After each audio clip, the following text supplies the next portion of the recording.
देश की वर्तमान राजनीति को अगर ध्यान से देखें तो एक बात लगभग स्पष्ट है। आज के समय में भारतीय जनता पार्टी का दबदबा सबसे अधिक दिखाई देता है। कांग्रेस आज भी दूसरी सबसे बड़ी पार्टी जरूर है, लेकिन उसकी वर्तमान स्थिति की तुलना अगर उसके पुराने दौर से करें तो फर्क साफ नजर आता है। एक समय जो पार्टी सत्ता का केंद्र थी, आज वह धीरे धीरे कमजोर होती हुई दिखाई दे रही है, जैसे कोई पुराना महल जो खंडहर में बदल चुका हो। यह गिरावट अचानक नहीं होगी, बल्कि समय के साथ धीरे धीरे पूरी होगी।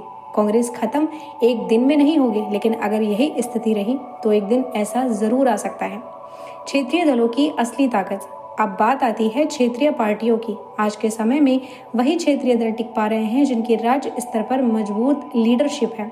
यहाँ एक दिलचस्प बात है, इन पार्टियों के लिए वंशवाद या भ्रष्टाचार बड़ा मुद्दा नहीं बनता, क्योंकि उनका चुनावी आधार इन चीजों से ज्यादा प्रभावित नहीं होता। लेकिन जनता का मूड धीरे धीरे बदल रहा है। इतिहास गवाह है, जब भ्रष्टाचार एक सीमा पार करता है तब जनता प्रतिक्रिया जरूर देती है। जैसे कि जयप्रकाश नारायण का आंदोलन, विश्वनाथ प्रताप सिंह की राजनीति, अन्ना हजारे का आंदोलन, इन सबकी जड़ में भ्रष्टाचार ही बड़ा मुद्दा था। आज भले यह मुद्दा उतना प्रभावी नहीं दिख रहा हो, लेकिन यह हमेशा दबा रहेगा ऐसा भी नहीं है।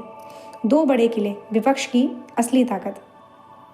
अगर पूरा देश को देखें तो इस समय विपक्ष के पास दो मजबूत गढ़ हैं। तमिलनाडु में एम.के. स्टालिन, पश्चिम बंगाल में ममता बनर्जी। ये दोनों नेता अपने अपने राज्यों में बेहद मजबूत पकड़ रखते हैं। इनकी खास बात है, ये किसी भी हालत में अपने राजनीतिक क्षेत्र को छोड़ने के लिए तैयार नहीं होते। इनका फोकस साफ है, चुनाव जीतना, सत्ता में बने रहना।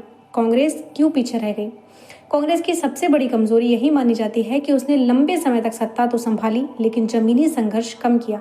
दूसरी तरफ क्षेत्रीय दलों के नेता संघर्ष करके, आंदोलन करके जनता के बीच से निकल कर आए हैं। यही कारण है कि आज भाजपा के सामने कांग्रेस से ज्यादा चुनौती क्षेत्रीय नेताओं से आती है। क्या होगा अगर ये दो किले टूटते हैं? अब सबसे बड़ा सवाल है, अगर ये दोनों मजबूत गढ़ कमजोर पड़ते हैं या हार जाते हैं तो क्या होगा? अगर ऐसा होता है तो देश की राजनीति में एक बड़ा बदलाव आ सकता है, क्योंकि इन दोनों राज्यों में लोकसभा सीटों की संख्या भी काफी ज्यादा है। तमिलनाडु लगभग 39 सीटें और पश्चिम बंगाल लगभग 42 सीटें। इनका असर सिर्फ राज्यों तक सीमित नहीं रहेगा, बल्कि राष्ट्रीय राजनीति का पूरा समीकरण बदल सकता है। पश्चिम बंगाल क्यों है इतना अहम? पश्चिम बंगाल सिर्फ एक राज्य नहीं, बल्कि रणनीतिक रूप से भी बेहद महत्वपूर्ण है। राष्ट्रीय सुरक्षा, सीमा प्रबंधन और जनसंख्या बदलाव, इन मुद्दों पर लगातार बहस होती रही है। राज्य सरकार पर आरोप लगते रहे हैं कि वह घुसपैठ और सुरक्षा जैसे मुद्दों को गंभीरता से नहीं ले रही। चुनावी माहौल में बदलाव। इस बार के चुनाव में एक बड़ा बदलाव देखा गया है। महिला मतदाता, शहरी पढ़ा लिखा वर्ग, इन दोनों वर्गों ने इस बार सुरक्षा और कानून व्यवस्था को प्रमुख मुद्दा बनाया है, और यही वजह है कि चुनावी समीकरण बदलते हुए नजर आ रहे हैं।